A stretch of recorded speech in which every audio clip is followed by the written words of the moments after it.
Good morning everyone. Myself Ashu Sharma. I welcome you all in series of operating system. आज हमारा topic है user level thread और kernel level thread, इन दोनों में क्या difference होता है। तो मैं आपको ये सिलेब्रेट कर रहा हूँ, just you listen it carefully. सबसे पहले डेफिनेशन आती है कि थ्रेड क्या होता है। थ्रेड जो है वो एक लाइट वेट प्रोसेस होता है, और इन जनरल अगर हम बात करें तो जो शेयर्ड रिसोर्सेज होते हैं, जैसे आपका कोड हो गया, डेटा हो गया, या आपकी फाइल्स हो गई, इनको ये शेयर करता है। उसके अलावा इसमें रजिस्टर और स्टैक भी होते हैं जो कि शेयर्ड नहीं होते। अब अगर हम कंपेयर करते हैं इसको कर्नल लेवल थ्रेड्स के साथ में, तो वहाँ पर हम देखते हैं कि यूज़र लेवल थ्रेड का जो एग्जांपल है, जैसे POSIX है आपका, तो वो आपको यूज़र लेवल थ्रेड के एग्जांपल है। इसी तरह से कर्नल लेवल थ्रेड में आपका जो है सोलैरिस आता है, वो आपका कर्नल लेवल थ्रेड का एग्जांपल है। इसके अलावा कुछ अदर पॉइंट्स हैं जो कि इम्पोर्टेंट है। जैसे सबसे पहला पॉइंट होता है कि हार्डवेयर का रिक्वायरमेंट। तो यूज़र लेवल थ्रेड में किसी भी हार्डवेयर की रिक्वायरमेंट नहीं होती, जबकि कर्नल लेवल थ्रेड में हार्डवेयर रिक्वायरमेंट होती है। दूसरा इम्पोर्टेंट पॉइंट इसमें आता है, जो कॉन्टेक्स्ट स्विचिंग होती है वो इसमें लेस होती है। जो यूज़र लेवल थ्रेड्स होते हैं इसमें कॉन्टेक्स्ट स्विचिंग लेस होती है, जबकि कर्नल लेवल थ्रेड्स में कॉन्टेक्स्ट स्विचिंग ज़्यादा होती है। और ये बहुत इम्पोर्टेंट होता है जब हम बात करते हैं किसी भी कॉन्सेप्ट्स में, जिसमें हम डेडलॉक्स के कॉन्सेप्ट्स को लेकर बात करते हैं ऑपरेटिंग सिस्टम के अंदर। तो वहाँ पे इस चीज़ की काफ़ी ज़्यादा वेटेज दी जाती है कि कॉन्टेक्स्ट स्विचिंग लेस है या मोर है। इसके अलावा एक ब्लॉकिंग ऑपरेशन होता है। तो यूज़र लेवल थ्रेड में अगर सिंगल थ्रेड ब्लॉक होता है तो उसमें इंटायर एक तरह से प्रोसेस ही ब्लॉक हो जाता है, जबकि कर्नल लेवल थ्रेड में ब्लॉकिंग एग्जीक्यूशन नहीं होता। तो ये भी एक इम्पॉर्टेंट फीचर होता है जो कि दोनों के बीच में एक तरह से डिफरेंस है। अगर हम कॉम्प्लिकेशंस की बात करें तो user level thread less complicated होता है, जबकि जो कर्नल लेवल थ्रेड्स होते हैं वो ज़्यादा कॉम्प्लिकेटेड होते हैं। तो ये भी इम्पॉर्टेंट है। यूज़र लेवल थ्रेड में जैसे कि नाम से ही लग रहा है कि it's a user level thread, तो एक तरह से कस्टम ओरिएंटेड होता है। जबकि अगर हम कर्नल लेवल थ्रेड की बात करें तो ये ओएस पर बेस्ड होता है, ऑपरेटिंग सिस्टम पर बेस्ड होता है।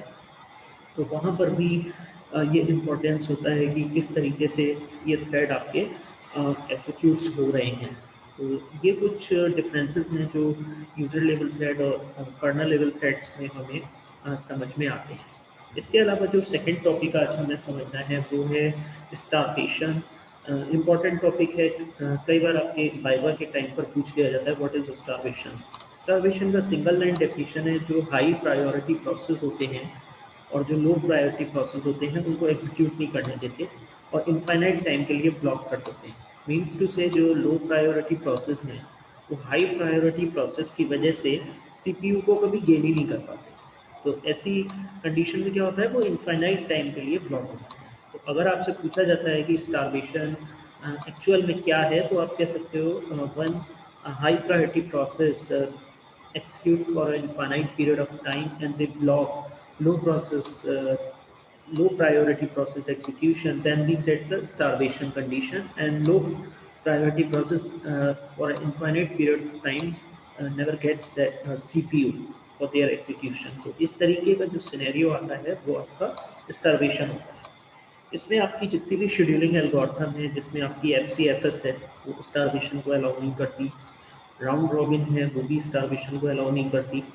इसके अलावा जितनी आपकी प्रायोरिटी है, प्रायोरिटी शेड्यूलिंग है, शॉर्टेस्ट ऑफ फर्स्ट है या शॉर्टेस्ट रिमेनिंग टाइम है, ये आपकी इसको स्टारवेशन को अलाउ करते हैं। तो ये आप उस आंसर में अपने बता सकते हो। इसी तरह से एक नेक्स्ट क्वेश्चन आता है जिसमें आप फिट एलोकेशन स्ट्रेटजीज की बात करते हो ऑपरेटिंग सिस्टम के अंदर, जिसमें आपकी बेस्ट फिट होती है, फर्स्ट फिट होती है, वर्स्ट फिट होती है। तो जैसे फर्स्ट फिट होती है तो जो भी आपको मेमोरी का जो साइज़ दिया है, ब्लॉक्स का अलग अलग, प्रोसेस का जो साइज़ है, उसमें आप स्टार्टिंग से ब्लॉक में प्रोसेस को फिल करते हुए चलते हो। तो वहाँ पे एलोकेशन आपकी फर्स्ट फिट मैनर में होती है। लेकिन जब आप वेस्ट फिट की तरफ देखते हो तो वेस्ट फिट में क्या होता है कि जो नियर बाई साइज होता है प्रोसेस का और ब्लॉक का, उनका जो नियर बाई डिफरेंस होता है उस ब्लॉक के अंदर प्रोसेस पहले जाके एलोकेट होता है। तो ये स्ट्रेटजी आपकी बेस्ट फिट के अंदर आती है। इसी तरह से जब वर्स्ट फिट की बात होती है तो जो सबसे मैक्सिमम होता है ब्लॉक साइज, उसमें आपका प्रोसेस जाके एलोकेट होता है, तो वो वर्स्ट फिट होती है। तो जब भी हम डायनेमिक या स्टैटिक मैनर में पार्टीशनिंग की बात करते हैं, तो डायनेमिक में आपका जो बेस्ट फिट है वो वर्स्ट की तरह काम करेगा और जो फर्स्ट फिट है वो बेस्ट की तरह काम करेगा। इसी तरह से आप स्टैटिक के अंदर अगर आप देखते हो तो बेस्ट फिट बेस्ट ही रहता है और वर्स्ट फिट वर्स्ट रहता है। तो ये एक और इम्पोर्टेंट आपका कॉन्सेप्ट होता है जो कि इस प्रोसेस एलोकेशन से जुड़ा होता है। जब आप किसी मेमोरी मैनेजमेंट की बात कर रहे हैं तो it's very important for operating system point of view. These are the concepts which are very important for Create and UGC-NET as well. इसी तरह से एक क्वेश्चन बनता है जिसमें आपको एक सेगमेंट दिया होता है, उसमें नंबर ऑफ चाइल्ड प्रोसेस और number of total process compute करने होते हैं। तो जब चाइल्ड प्रोसेस हमें कंप्यूट करने होते हैं तो उसका सीधे फॉर्मूला होता है 2⁻n-1। यहाँ पर n कोई एक सर्टेन वेरिएबल वैल्यू होगी जो कि उस प्रोग्राम सेगमेंट्स में आपको गिवन होगी। Either it is in the form of the loop or it's a form of some conditional clauses, वो उसके बेसिस पर होते हैं। तो वो आपको देखना होगा कि n की वैल्यू कितनी है, तभी आप इस फॉर्मूले में पुट कर देंगे तो नंबर ऑफ चाइल्ड प्रोसेस आ जाएगा। Number of child process equals to 2⁻n-1। इसी तरह से पेरेंट प्रोसेस एक ही होता है तो आप सिंगल पेरेंट प्रोसेस बता सकते हैं। तो total number of process 2⁻n-1 + 1, in that case it becomes 2⁻n। तो ये 2 मार्क्स का क्वेश्चन आ जाता है। जिनको ये फॉर्मूला पता होगा, those having the logic of finding the value of n from the segment.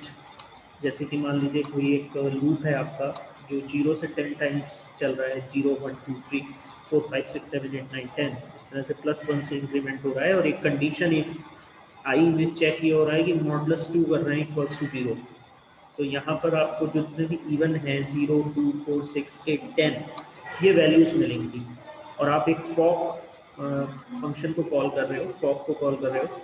तो जितनी बार ये if I modulus 2 equals to 0 true होगा उतनी बार फॉक कॉल होगा। तो इस केस में अगर हम 0 से 10 लूप चला रहे हैं और लूप के अंदर अगर हमें इफ कंडीशन ली हुई है आई मॉडुलस 2 इक्वल्स टू 0, तो वहाँ पर हमारे पास 0 2 4 6 8 10, अगर ये 10 तक चल रहा है, अगर इक्वल टू 10 है तो फिर ये 6 टाइम्स फॉक्स फंक्शन आपका कॉल होगा। उस केस में n की वैल्यू 6 हो जाएगी। 2⁻6 - 1 करेंगे आप, वो नंबर ऑफ चाइल्ड प्रोसेस हो जाएंगे, +1 एक आपका पेरेंट प्रोसेस होगा, टोटल नंबर ऑफ प्रोसेस हो जाएंगे 2⁻6 - 1 + 1। तो इस तरीके से आप इसको कंप्यूट कर सकते हो। तो आज के सेशन में मैंने सबसे पहले आपको बताया कि जो यूज़र लेवल और कर्नल लेवल थ्रेड होते हैं वो क्या होते हैं, उनका डिफरेंस क्या होता है, थ्रेड एक्चुअल होता क्या है ये बताया आपको। दूसरा मैंने आपको बताया स्टारवेशन क्या होता है, कौन कौन सी शेड्यूलिंग स्टारवेशन को अलाउ करती हैं, कौन सी नहीं करती हैं, ये चीज़ हमने समझी। उसके बाद हमने फिट एलोकेशन एल्गोरिथम के कॉन्सेप्ट को थोड़ा सा समझने की कोशिश की। फर्स्ट फिट जो होता है आपका, बेस्ट फिट और वर्स्ट फिट होता है, डायनेमिक और स्टैटिक में उनका क्या नेचर होता है ये समझने की कोशिश की। उसके अलावा एक सेगमेंट एग्जाम्पल से समझने का कोशिश किया कि किस तरीके से हम नंबर ऑफ टोटल प्रोसेस को निकाल सकते हैं, कंप्यूट कर सकते हैं। So thank you very much being with me in this session. If you like this video, please subscribe my channel and press the bell icon so you may get the notification of the latest uploaded video. I have also uploaded German language videos as well for A1 and A2 certification. Must watch those videos. Those are preparing for foreign language in German. So thank you very much. Have a nice day.